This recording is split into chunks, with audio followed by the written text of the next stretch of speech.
ધોરણ 12 એકાઉન્ટ માટેનો ખૂબ જ અગત્યનો વિડીયો છે અને આ ચેપ્ટર આપણા માટે ખૂબ અગત્યનું છે કારણ કે આ ચેપ્ટરની અંદર 11 દાખલા છે અને 11 માંથી એક દાખલો આપણને બોર્ડની પરીક્ષામાં પૂછાય છે. 11 સ્વાધ્યાયના દાખલા અને 11 ઉદાહરણના દાખલા.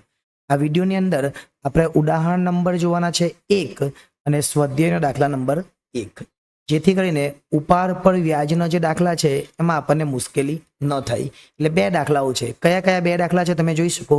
હિરલ દર મહિનાની શરૂઆત વાળો છે અને દર મહિનાને અંતે. હવે આપણે એટલું યાદ રાખીશું, દર મહિનાની શરૂઆત હોય ત્યારે આપણે લખીશું 78/12 અને અંતે હોય ત્યારે આપણે લખીશું 66/12. ન યાદ રાખે અને ન યાદ રહી તો શું કરવાનું? અંતેનો અંતે એટલે ઓછા, આવું યાદ રાખીશું. અને ઓછા અથવા આખરમાં બી છેલ્લો શું આવે? અ જ આવે. એટલે આખરે તો પણ ઓછા. એટલે અંતે કે આખર હોય ત્યારે આપણે ઓછા લેવાના. આ બે માંથી ઓછા કયા? 66/12 અને 78/12. એમાંથી ઓછા કયા? તો એમાં ઓછા છે 66/12. એટલે બે પ્રકારના દાખલા પૂછાશે.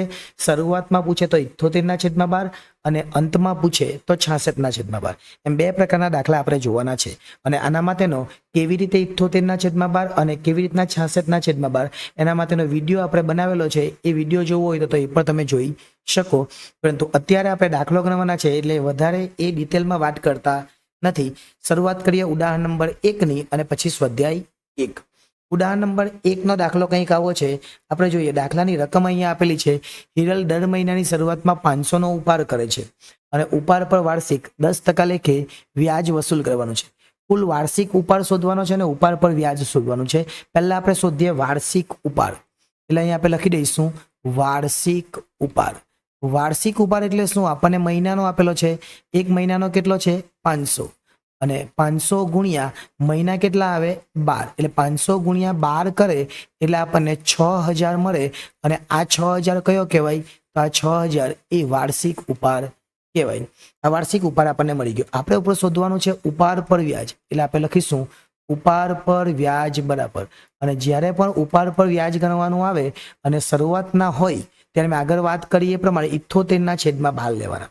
એટલે આપણે 500 લખીએ, મહિનાનો ઉપાર લખવાનો 500, ત્યાર પછી 10% એટલે 10/100 અને આપણે એવું કીધું એ પ્રમાણે 78/12 આપણે લઈશું. આ 78/12 લઈએ એટલે આપણો દાખલો પૂરો થઈ જાય. ઉપરનો બધાનો ગુણાકાર અને નીચેનો બધાનો ગુણાકાર, પછી ભાગાકાર કરી દેવાનો એટલે આપણો જવાબ આવી જાય. જવાબ આવશે 325.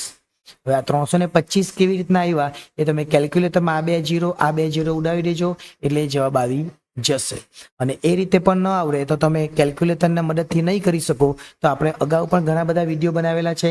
એ વિડીયોમાંથી પણ તમે એ જવાબ મેળવી શકશો. એટલે 325 કેવી રીતના આવી ગયા એ ખબર પડી ગઈ. પણ 78/12 કેવી રીતના આવે એ થોડું સમજી લઈએ. ધારો કે તમે જાન્યુઆરીમાં ઉપાર કરો તો તમને 12 મહિનાનું વ્યાજ લાગે. તમે ફેબ્રુઆરીમાં ઉપાર કરો તો તમને 11 મહિનાનું વ્યાજ લાગે. તમે માર્ચમાં ઉપાર કરો તો તમને 10 મહિનાનું વ્યાજ લાગે. કેમ કે આ 2 મહિનાનું વ્યાજ નહીં લાગે. એ રીતના 9, 8, 7, 6, 5, 4, 3, 2 અને ડિસેમ્બરમાં ઉપાર કરો તો એક જ મહિનાનું વ્યાજ લાગે. અને આ બધાનો સરવાળો થાય 78 એટલે 78/12 લેવાના છે. એટલે 78/12 કેવી રીતના આવ્યા એ સમજી લેજો. અને આ ડાયરેક્ટ જ ગુણાકાર કરીને ભાગાકાર કરી નાખો એટલે 325 આવી જાય. આ હતું ઉદાહરણ નંબર 1. હવે સ્વાધ્યાય 1 જોઈએ. સ્વાધ્યાય 1માં પણ એવો જ દાખલો છે, પણ દર મહિનાને અંતે છે અને અંતે એટલે ઓછા એટલે 66/12 લેવાના. અહીંયા આપણે વાર્ષિક ઉપાર આપેલો છે એટલે આપણે પહેલા માસિક ઉપાર શોધવો પડે. એક મહિનાનો ઉપાર એટલે આપણે લખવાનું માસિક ઉપાર બરાબર વાર્ષિક ઉપાર કેટલો આપેલો છે? તો 12000. મહિના કેટલા આવે? તો 12. એટલે એક મહિનાનો ઉપાર કેટલો થયો? તો એક મહિનાનો ઉપાર થયો 1000. અને આના પર આપણે દાખલો ગણવો પડે એટલે કે ઉપાર પર વ્યાજ શોધવું પડે. ઉપાર પર વ્યાજ બરાબર શું કરીશું આપણે? તો ઉપાર પર વ્યાજ બરાબર 1000 આવી ગયા. પેલામાં 500 આપેલા જ હતા. 12% એટલે 12/100 લખવાના. અને કેટલા મહિના? તો આપણે 66/12 લઈશું. આ 12 નીકળી જાય, 2 0 નીકળે. 66 × 10 એટલે 660. પણ હું કટ નહીં કરતો કેમ કે કટ કરી નાખે ને તો તમને વ્યવસ્થિત જોવા નહીં મળે, એટલે આટલું જ રહેવા દેવાનું. આપણે કરવાનું કંઈ જ નહીં, કેલ્ક્યુલેટરનો ઉપયોગ કરવાનો. 66/12 કેવી રીતના એવા સમજીએ.